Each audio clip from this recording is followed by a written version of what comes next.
Last week, I talked about the Balloom and how and when I use the Balloom. Today, I wanted to show you how I do my Balloom when I do pour overs.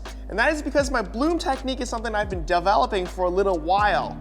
This is the Balloom. If you guys are new here, my name is Vincent and I'm the head roaster for Tails Coffee. And if you love educational and experimental videos, make sure to subscribe and hit that bell notification so you can get the latest updates on my newest techniques. So when we bloom, the idea behind it quickly is to actually just open up the flavors and make sure that we're preparing the coffee bed to be fully extracted in the pours afterwards. But what if, just what if I could create a very flavorful bloom itself? And it's because I find that when we bloom, we tend to not have very strong flavored coffees. And so this Balloom technique essentially wants to put all the water into the grinds for as long as possible to extract as much flavor even during the bloom. So the idea is for me to take a stir stick after I stir the bloom is to slowly push it back into the middle. And I'm gonna push it into this little ball. That's why it's called the Balloom. It's like a balloon, but a bloom.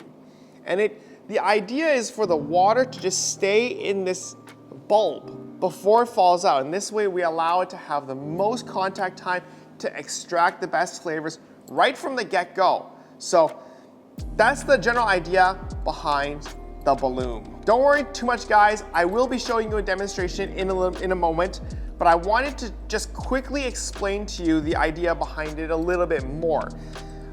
When we look to push all the grinds in, a lot of times we just wait for the water to kind of drain out of the bloom. And when that happens, we're gonna get a lot of the coffee grinds kind of on the walls as the water is draining.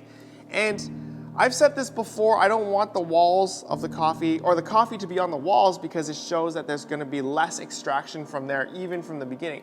Because the water is leaving it, we're not actually being able to open up as much of the flavors from the beginning. So that kind of defeats the purpose of the bloom itself, which is why I look to scrape the grinds back into the middle, and that's kind of where the idea came from. Now, we're going to look for the water to be slowly draining out even as we push it back in together. And so what happens is there will be kind of a rim that is separate from the walls, and as it starts to get a little bit more dry, that's a notification of when we're about to start the next pour. So when we pour, right after the bloom is done, we're gonna pour in the middle and quickly work to that empty crevice. We're gonna be filling that up, and this way we can lift all the coffee grounds up to the top. And we're just going to, once we lift it all up, we're gonna go back into the middle and just stay there. Once we're done that, we give it a quick stir. The idea behind my pours is that I always wanna lift all the grounds up into the dripper.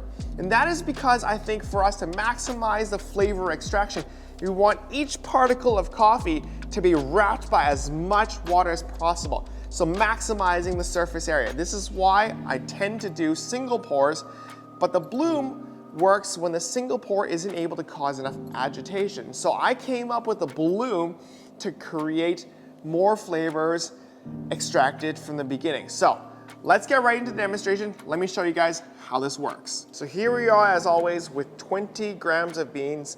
This is one of our darker coffees. It is the early bird. So as always, when we set up the grounds, we always want to stir it to break all the clumps up. Leave a little divot and give it a quick tap, okay? So for today, we're gonna be using 20 grams of beans. When we do the bloom, like I mentioned in last week's video, we use 80 grams of water. It's because it's on the darker side.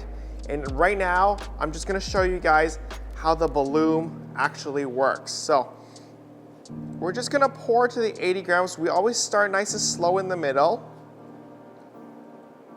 And then as it hits the middle section, we're gonna move our way to the edges. And I think that's gonna hit the 80 right on the dot. So we're gonna give it a quick stir. And notice how everything's starting to open out. There's a lot of gases. But see how the edges have more grinds. We don't want that because we still want them to open up. So what we're gonna do is we're gonna push it back in. Just like that. We run our chopstick along the edges and we push it back in. And it kind of turns into this little ball right here. And as you can see that the bottom right over here, there's gonna be a lot of open space. And so as it kind of gets to this point, we're gonna look to pour our next little bit of water. We're gonna start in the middle, get our way to the edges really quickly, and lift. See how this is lifting it all up? Once we lift it all up, we get back into the middle and we just pour to our desired amount. And a 1 to 15 would be 300 grams of water. Well, a little bit off there. And we give it a quick stir and we let that drain.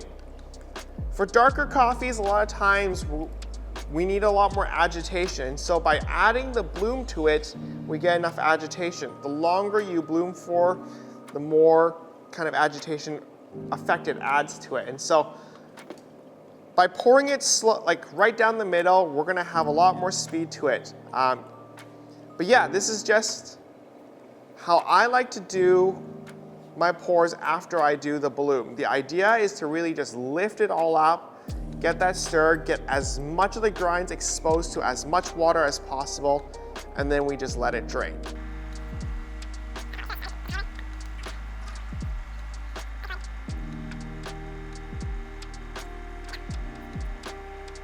Notice that as the water gets towards the end, it signifies that the grounds have already sank. You notice when there's a lot of clearness to it, not a lot of crema, that just means a lot of the grounds have already sank. We're going to be left with a dough, and you're going to see a lot more mightiness along the walls of the edges.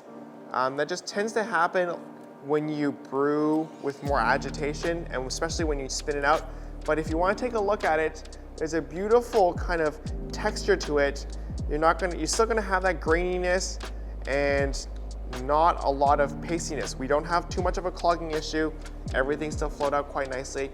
I did forget to set the timer, but I'm guessing it was closer to about 2:30 to 3-minute mark.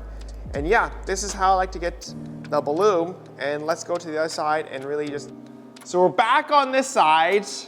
And while I'm tasting the coffee, let's just talk a little bit about what happened. So as you guys can see, wrapping the Balloom is a very interesting way to create extraction. By doing so, we're allowing more of the water contact to last for longer and hold a lot more flavor as it drips out. And in turn, we actually get a slightly heavier texture. Now, I'm not sure if I could attribute this to just the bloom itself or not. By wrapping it around, I tend to think that a lot more of the flavors come out, and so having the heavier texture in the coffee makes a little more sense. And I love it. I feel there's more flavors, and it's nice and rich and bold. So if you are like me and you love to have richer coffees, this is definitely the way to go. But that is because I always look for a full extraction regardless of my brew technique. By having the Balloom with a darker coffee, we're able to wrap all the deeper flavors into those couple of drops that are coming out towards the end of the bloom. And when it's fully ready, we pour the water and we get a full extraction, and I find it extremely tasty, especially when you're able to bring up all the grounds from the bottom. It's kind of like a balloon rising, which is why it's called the Balloom, you know? But yeah, it works really well for me, and it's a great cup of coffee. So thanks for watching, everybody. I hope you guys liked this technique. Let me know in the comments if this technique makes sense. Now, it is a bit of a quirky one. It is quite different. Try it out. Let me know what kind of results you're getting from it. Not just once, not just twice. Try it on a couple of different brews. Like I said though, blooms for me are only for darker coffees, and so using this makes sense for a darker coffee. Let me know what you guys think on like a lighter roast or a medium roast. I tend not to bloom them myself, but yeah, enjoy the technique. Let me know in the comments below, and catch you guys in the next one. Bye.